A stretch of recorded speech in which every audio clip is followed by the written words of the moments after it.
오늘은 설교 말씀을 시작하면서 여러분들에게 한번 소개해 본 적이 있는 시를 소개하고자 하니, 이 시를 들으면서 동그라미가 쳐져 있는 부분에 뭔 글자가 들어가는지를 시를 다 읽은 다음에 맞추는 겁니다. 그죠? 중간에 맞추지 말고, 왜냐하면 중간에 답을 혹은 비슷한 걸 얘기해 버리면 다른 분들이 고민되니까 다 한 다음에.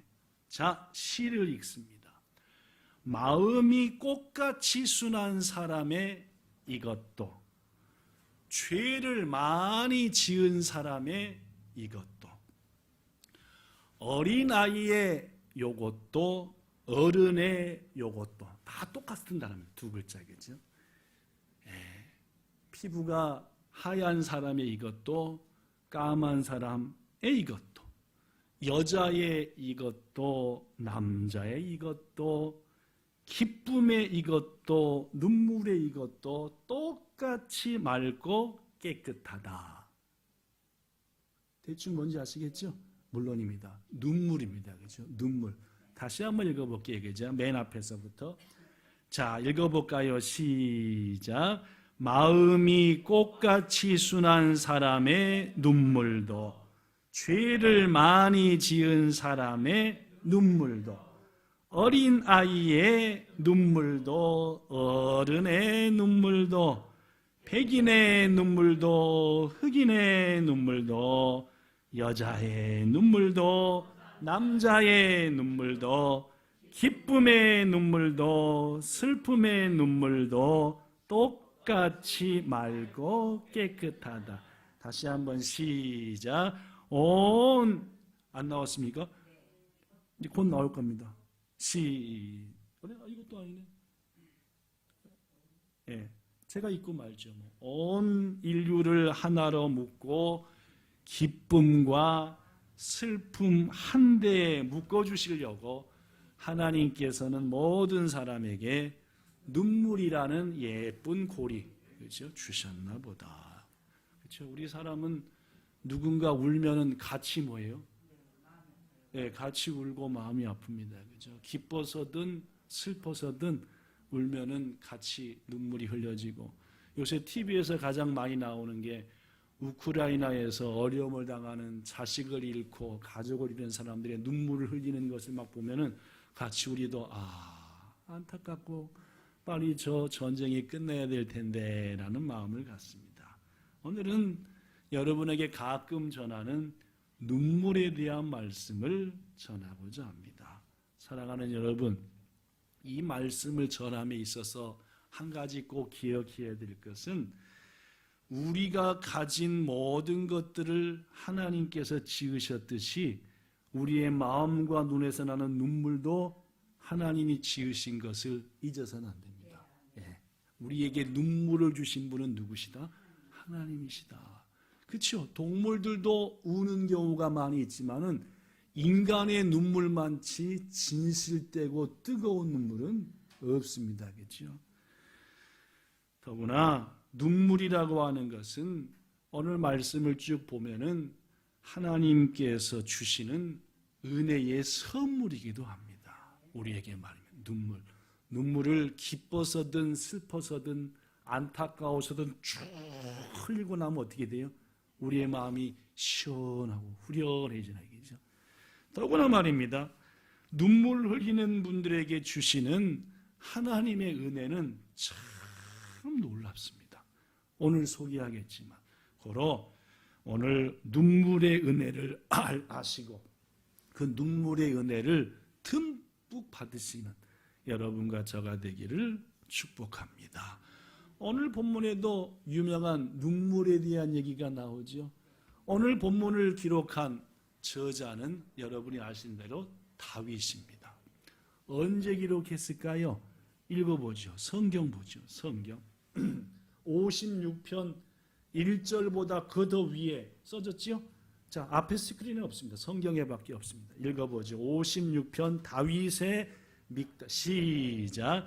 다윗의 믹담시. 인도자를 따라 요낫 엘렘 르호김에 맞춘 노래.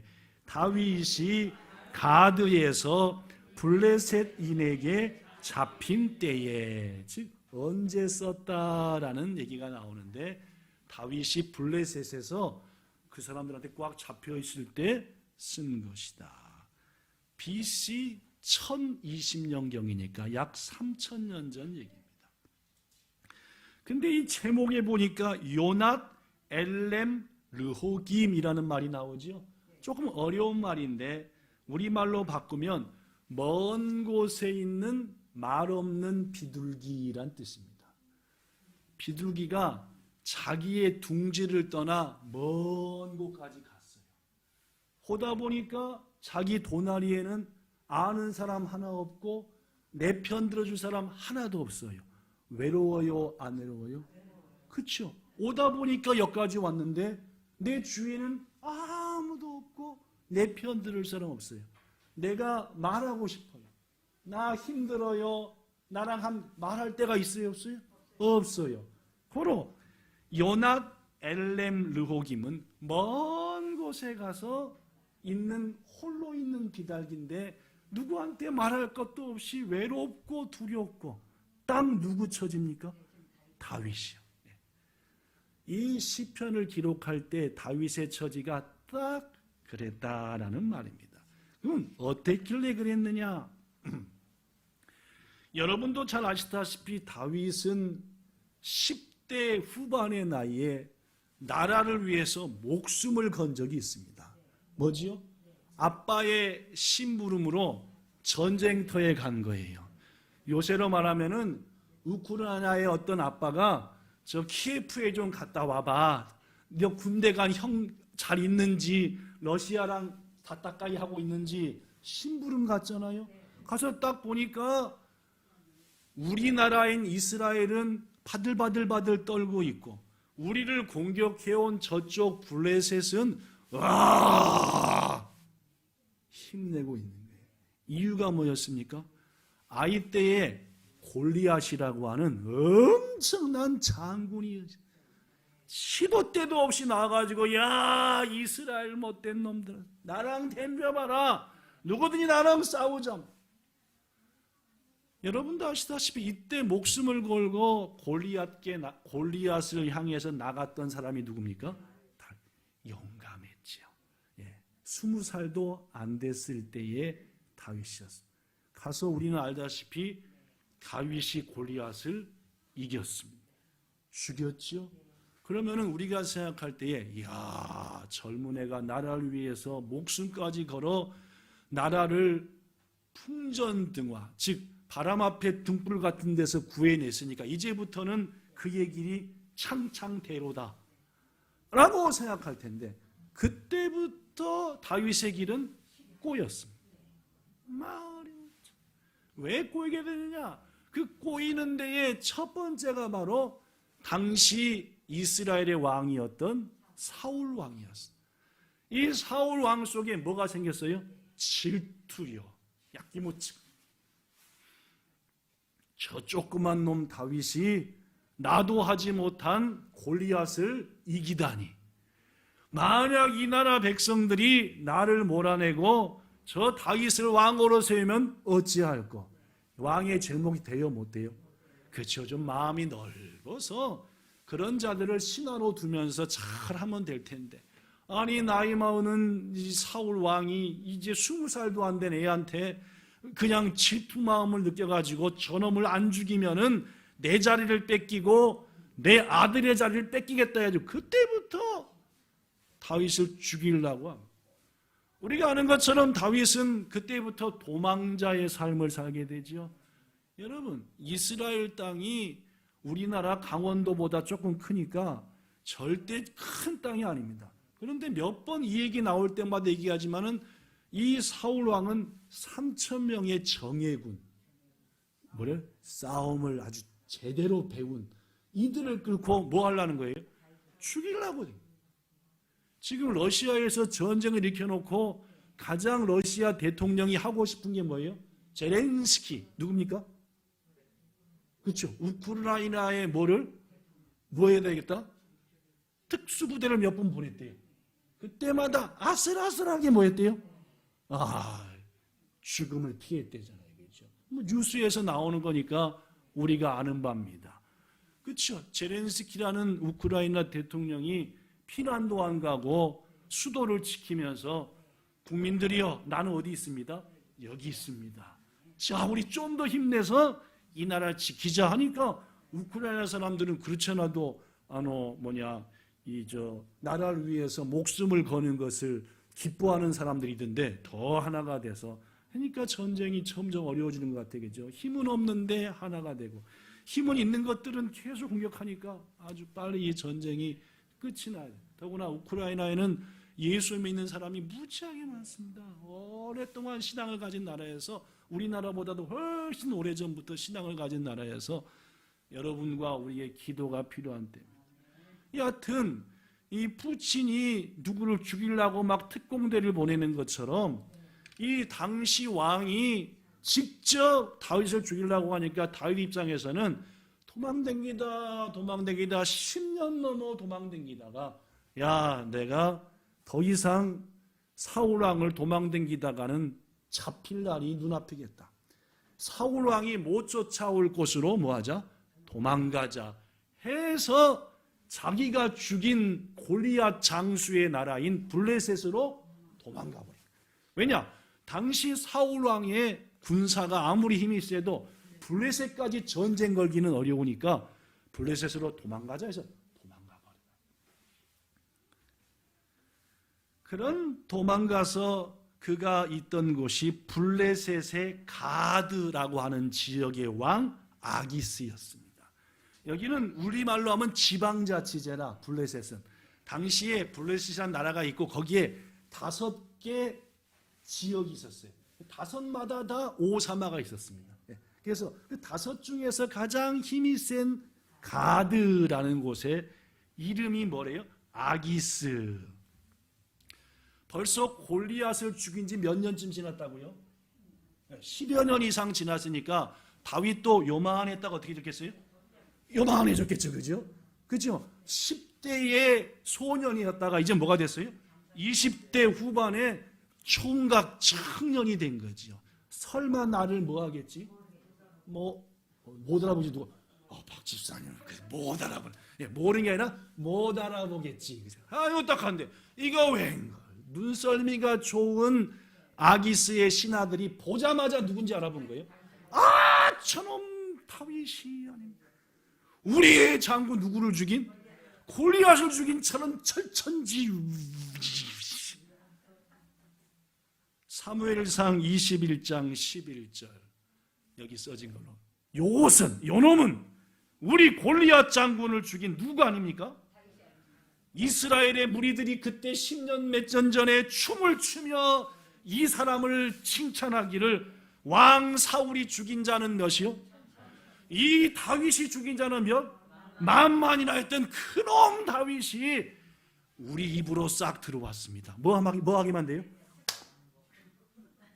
악어 입으로 들어온 이건 먹잇감이 돼버린 상황이죠.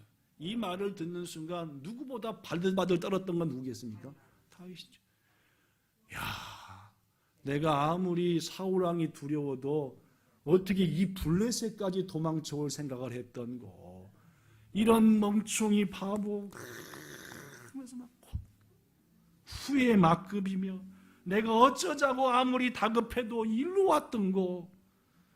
그 순간 다윗은 하나님의 은혜 가운데 기발한 연극을 하게 됩니다. 잘 아는 얘기죠? 뭔 연극을 했죠? 2가지를 했어요. 2가지. 첫째는 문에다가 끄직끄직 하는데 이건 새도 아니고 딱 끄직끄직 하는 게 뭐 하는 사람들 똑같아요? 미친 사람하고 똑같은 거.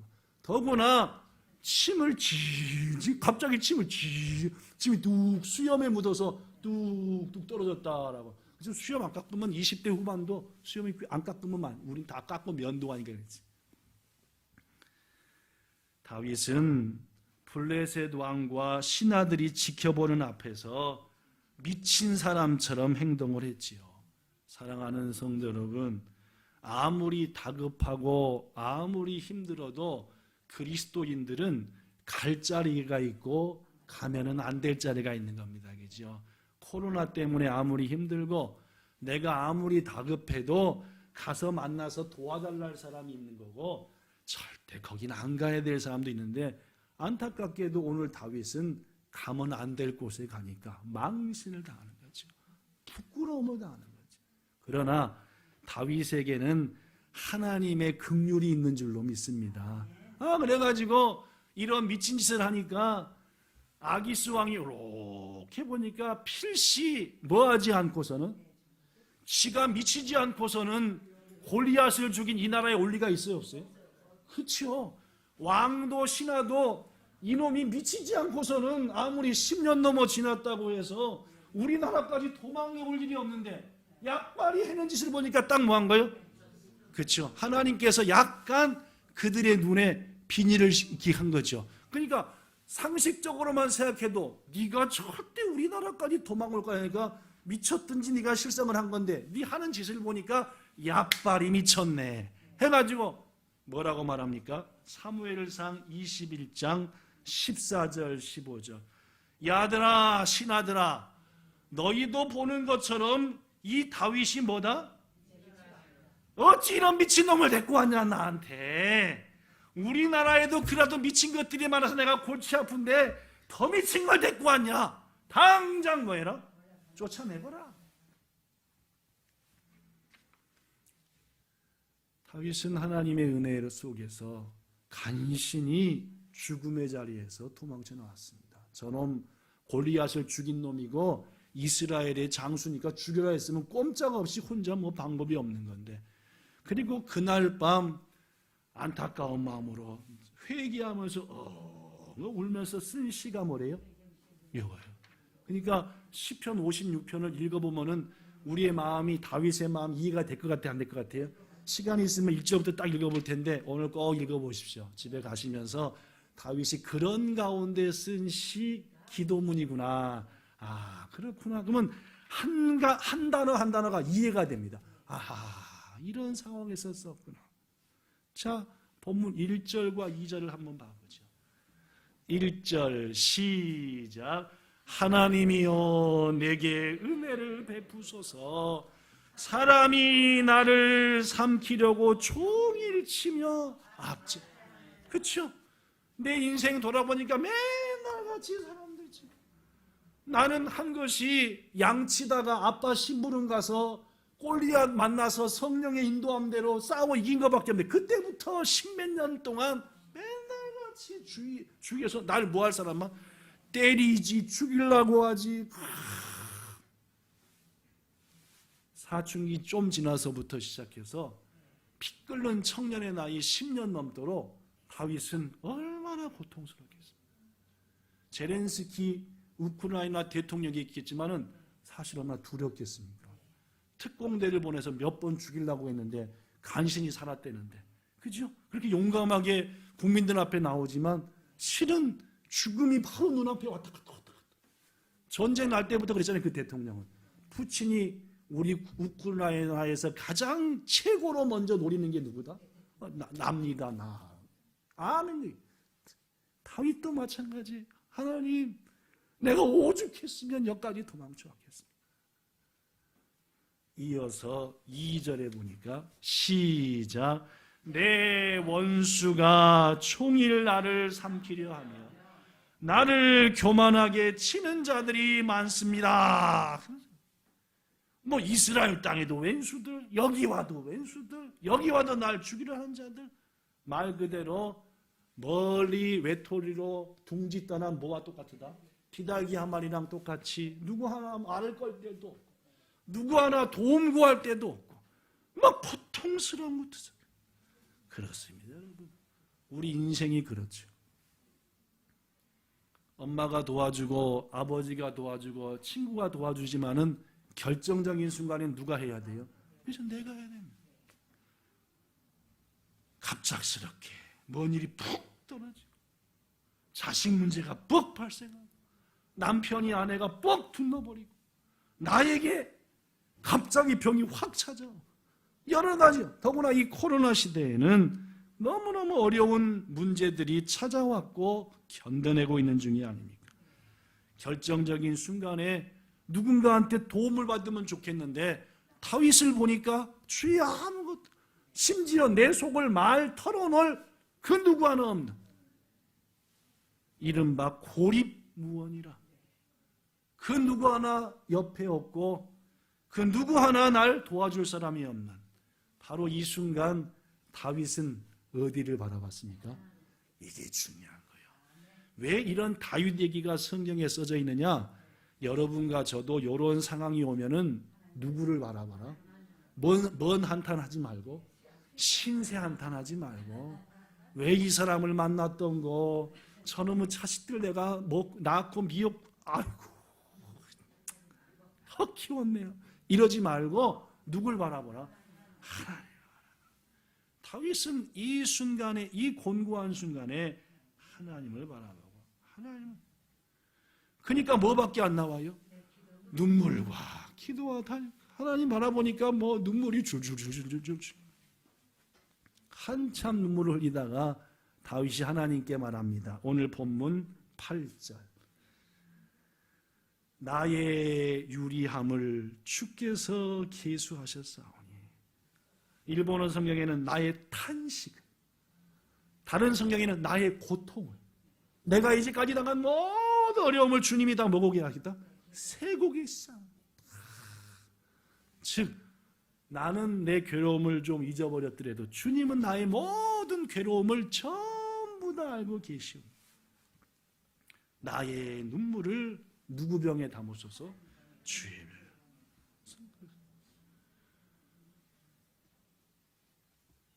이 주의 병이라고 하는 병은 히브리어로 노드라는 단어, 노드, 가죽 부대라고도 합니다. 무슨 말이냐? 여러분들에게 한번 소개했는데, 영화 쿠어바디스라는 데 보면은 이 당시에 가장 악명 높았던 네로 황제가 친구가 죽었다는 소식을 듣습니다. 수많은 주위에는 아부하고 뭐 하는 것들밖에 없는데, 이 친구는 진실된 친구인 것을 네로도 알았습니다. 근데 그 친구가 죽은 거예요. 너무 안타까우니까 여봐라 하니까 신하가 가가지고 뭘 하나 들고 와요. 뭐 들고 왔게요? 눈물 담는 병이요. 뭐 담는 병? 눈물. 그래가지고 여기다 대고 내 친구가 죽다니. 그렇습니다. 고대 로마, 페르시아, 근동 이 지역에서는 사람마다 뭐 담는 병을 갖고 있었대요? 눈물 담는 병을 가지고 있었대요. 그 사람들의 습관입니다. 그런데 이 병이라고 하는 것은 당시 만들기가 어려워서 권력자나 오간의 못지나 이런 사람들은 병을 갖고 있었어요. 가난한 사람들은 병을 못 가지니까 대신 뭘로 만들었대요? 토기, 흙으로 만든 그런 눈물병, 혹은 가죽으로 만든 눈물병, 혹은 나무를 깎아서 만든 눈물병을 가지고 있었다는 말이죠. 그렇습니다. 그들은 눈물의 소중함을 알았고, 눈물 날 일이 있을 때 눈물을 다 받아들고, 그것이 누군가를 위한 마음이고 사랑이고, 그래서 많은 사람들이 죽을 때에 눈물병을 가지고 있었고, 후손들은 꼭 그 사람의 시신 옆에다 뭘 묻어줬대요? 그래서 근동 지역에서 시신을 발굴하면 꼭 거기에 뭐가 있어요? 그래서 그때 발굴한 것 중에 이런 눈물병도 있습니다. 이거는 또 에라이한 사람이 쓰던 눈물병으로, 이거는 뭐냐, 좀 나팔처럼 여기다 눈 대고 잡고 그다음에. 그렇습니다, 여러분. 우리가 사는 세상 속에서 고통스럽고 눈물 흘릴 일이 많은데, 당시 사람들은 이 눈물을 담고 이것을 하나님 앞에 드리면서, 주님, 나의 눈물을 받으시고 나의 안타까운 마음의 삶에 은혜를 베푸시옵소서. 그런데 오늘 본문에 다윗의 기도 탄식을 보니까, 이제까지 내 모든 눈물 날 일들, 내가 흘렸던 눈물 다 주님이 아시오니 이 눈물을 내 눈물병에 담으소서 했습니까? 하나님 눈물병에 담으소서 했습니까? 그렇습니다. 하나님도 눈물 대고 흐름 이렇게 하신단 말입니까? 아니야, 그죠? 하나님 앞에 있는 눈물병은 당시 사람들은 생각하기를, 믿음의 사람들이 간절한 마음으로 눈물로 하나님께 아뢰면은 그 눈물이 하나님 나라에 있는 하나님 앞에 눈물병에 담긴다라고 믿고 있었던 거예요. 뭔 말씀인지 아시겠죠? 고로 다윗은 그 여러 가지 것들을 바탕으로 주님 앞에는 분명 우리들의 눈물병들이 있을 텐데 그 하나님의 눈물병에 제 눈물을 받으시고, 더구나 그들은 뭘 믿었냐면은 하나님은 그 눈물병에 담을 때에 그 눈물의 의미, 왜 울었는지, 그리고 얼마나 울었는지 눈물의 분량을 기록하신다. 왜 기록하십니까? 그 눈물의 의미에 따라 하나 이루어 주시려고. 사랑하는 성도 여러분, 그렇습니다. 다윗은 블레셋에 가서 그 누구 하나 도움받을 수 없는 상황에서 미친 짓 하는 지혜를 얻어 그 위기를 극복한 다음에 울면서 나의 모든 고통과 이제까지의 삶을 아시오니 내 눈물병은 꽉 찼으니까 주의 눈물병에 내 눈물이 가득 담기길 원하고, 거기에 기록된 대로 주님께서 내 눈물을 아시오니 내게 응답 주시고 내게 길을 열어주시고 내 눈물의 기도에 하나님의 은혜를 더하시기 원합니다. 사랑하는 성도 여러분, 이 귀중한 때에, 이 안타까운 때에 여러분과 저도 하나님 앞에 있는 눈물병에 우리의 눈물을 채우시는 은혜 있기를 축복합니다. 우리들도 다윗처럼, 믿음의 사람들처럼 주님의 보좌 앞에 있는 그 눈물의 병에 우리의 눈물들을 채우자는 말. 예수님께서 말씀합니다. 마태복음 5장 4절 마태복음 5장 4절 시작. 애통하는 자는 복이 있나니 그들이 위로를 받을 것이다. 그렇습니다. 애통하며 눈물을 흘리면서 안타까워하는 사람에게는 누구의 위로가 임한다? 하나님의 위로와 은혜가 임한다는 거죠. 실제로 성경에는 눈물을 흘려 위로와 기적을 체험한 사람들이 한둘이 아닙니다. 무지하게 많습니다. 눈물을 흘려 기도하고 아랜 사람 치고 은혜 받지 못한 사람이 없습니다. 꼼꼼히 세계 전부 다 딱 버림받은 게 기름 준비 안 했다가 나중에 쫓겨난 다음에 슬피 우는 사람, 이건 이미 이제 차 떠난버리고, 그 외에 나머지는 다. 첫 번째 여러분에게 소개할 사람은 4주 전에 소개했던 히스기야입니다. 하나님께서 당대의 최고 선지자 이사야를 보내가지고 너 짐 싸라, 네 자손들한테는 유언해라, 이제 너 죽는다. 이때에 뭐 하지 않았습니까? 포기하지 않았습니다. 그때 설교가 그랬죠? 아무리 어려워도 뭔 하지 말자? 포기하지 말고 내가 주를 위해서, 이 민족을 위해서 더 해야 될 일이 있습니다. 내게 좀 더 찬스를 주세요. 간절히 벽을 향하여 뭘 흘리면서? 통곡하며 눈물 흘리면서. 그랬더니 하나님께서 뭐라고 한지 아세요? 이사야서 38장 5절에 보니까 내가 너의 기도를 들었고 뭘 보았다? 그렇습니다. 하나님은 우리의 뭐에 약하신 분이다? 그러면요, 여러분과 저가 안타까이 누군가를 위해서, 자신을 위해서, 이 땅의 백성을 위해서 눈물을 흘리며 간절히 기도할 때 반드시 응답이 있다는 거예요.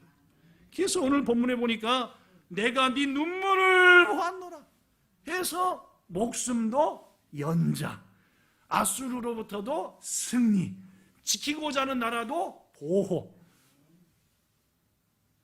사랑하는 성도 여러분, 올 봄 뜨겁고 진실된 눈물을 하나님께 드림으로 여러분의 소망도 응답받기를 축복합니다.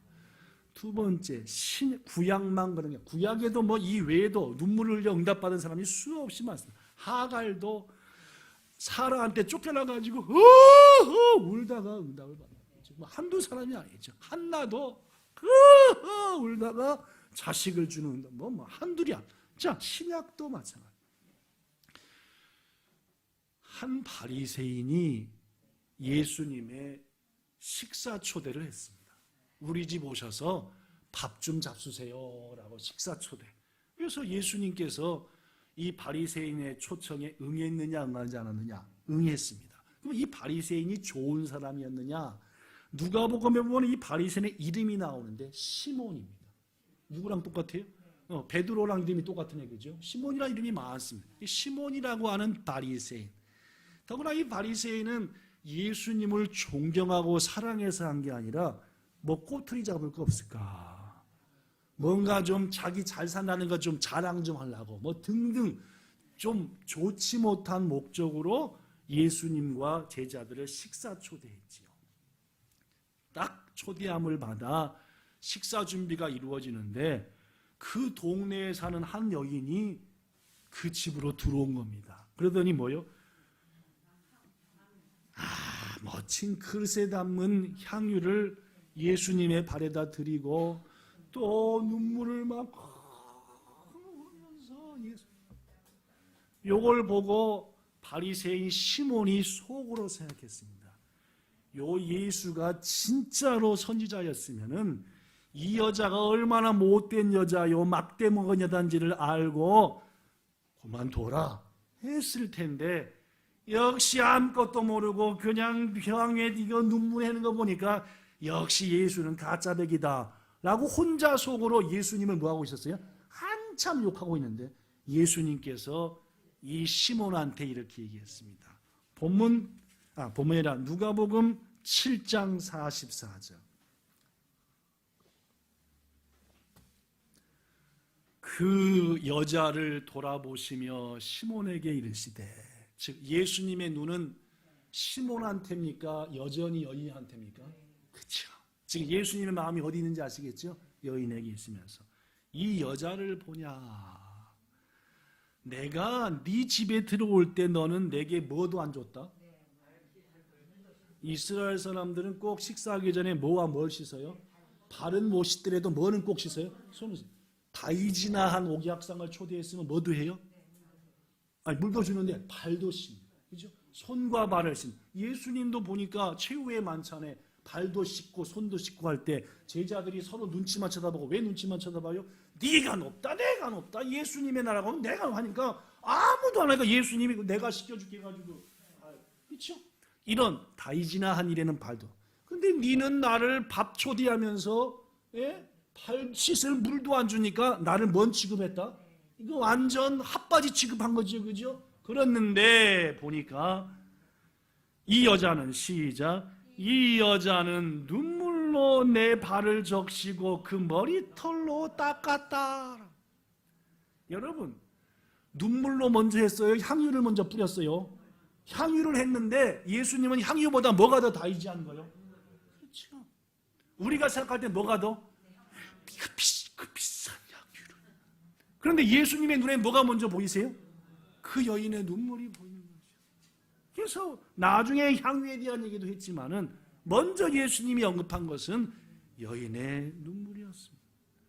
너 바리새인은 잘난 체하고 뭐 하려고 해가지고 날 초대했지만, 그렇게 했지만은 이 여인은 뭐 죄인 아니다. 더 많이 탕감받았으므로 더 많이 사랑하는 것이고, 결국 예수님은 이 여인에게 말합니다. 너의 모든 죄, 수백 대 많은 죄가 다 용서함 받았다. 잔치는 누가 배설해놓고? 시몬이 해놓고 복은 누가 받고? 눈물 흘린 자가 받고. 이것이 마찬가지입니다. 여러분과 저도 눈물을 흘리면서 하나님 앞에 우리의 마음을 토할 때에 우리의 모든 허물과 죄들, 인생을 살수록 허물과 죄가 많아지거든요.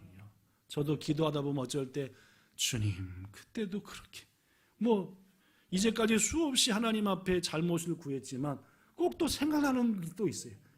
새로 생각나는 게 아니라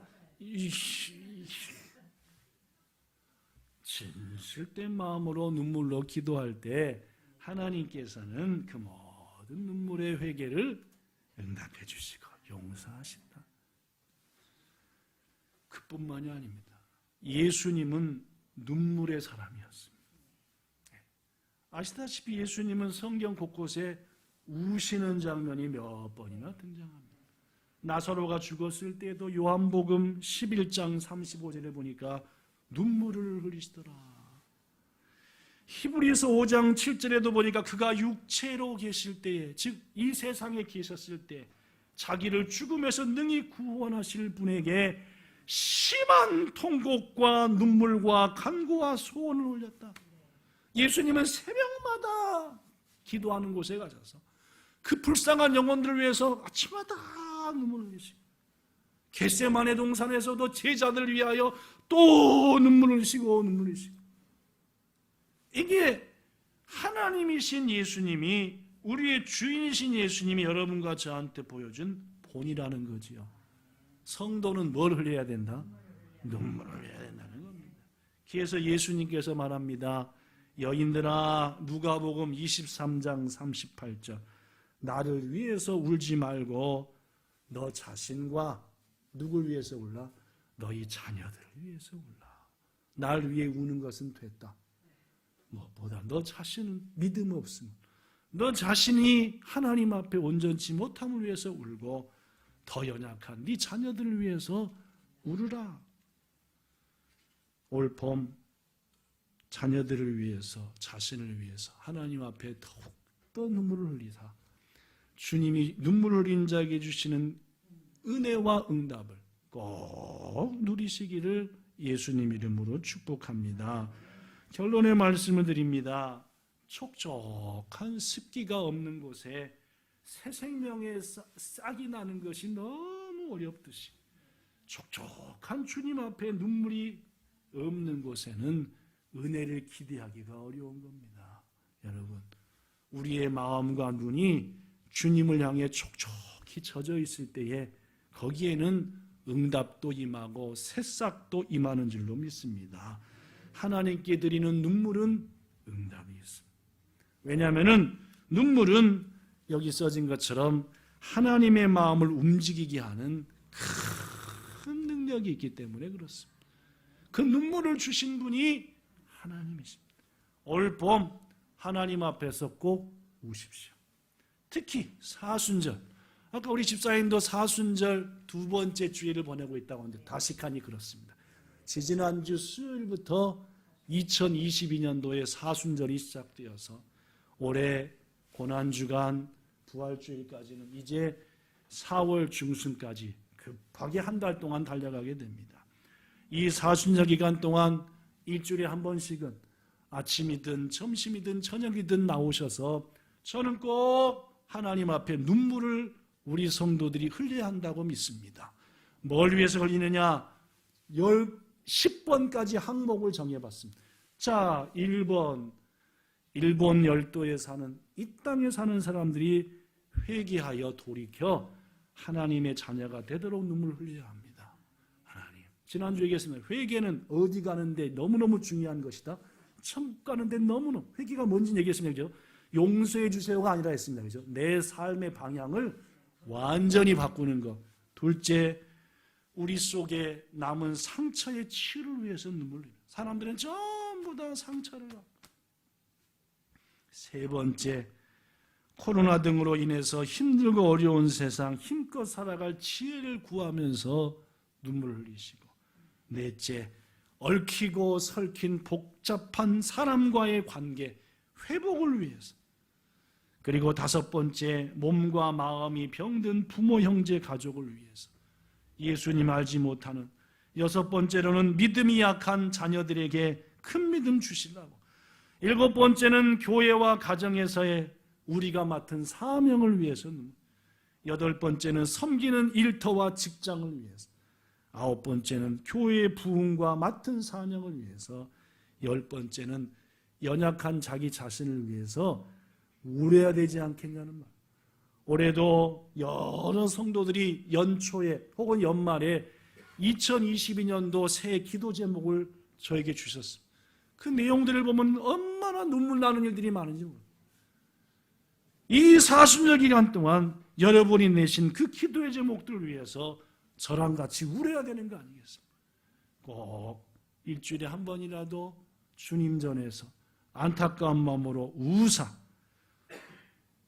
오늘의 또 다른 본문인 시편 126편 5절과 6절의 말씀처럼 눈물을 흘리며 씨를 뿌리는 자는 기쁨으로 거두리로다.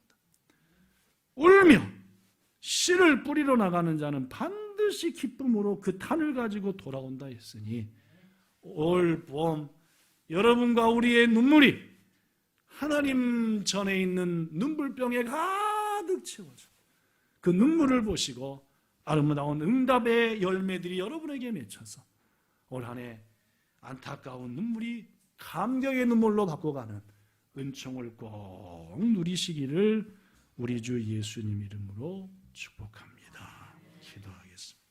주님, 우리에게 눈물이라는 아름다운 것을 주셔서 감사합니다. 이 눈물은 하나님께 영광이 되고 하나님의 응답을 이루어내는 놀라운 주의 선물임을 믿습니다. 또한 한 그리스도인 시인의 고백처럼 이 눈물은 우리 서로를 아름답게 엮어주는 아름다운 사랑의 고리인 것도 믿습니다. 나를 위해서, 옆에 있는 성도들 위해서, 가족을 위해서 이번 사순절 기간 동안 울고 또 울어 우리의 눈물이 우리의 눈물병에 하늘에 있는 주의 눈물병에 가득 차서 주님의 은혜를 마음껏 받는 응답받는 우리 모두 되기를 간절히 소원하며 우리에게 눈물과 응답 주시는 예수님 이름으로 간절히 기도드리옵나이다. 아멘.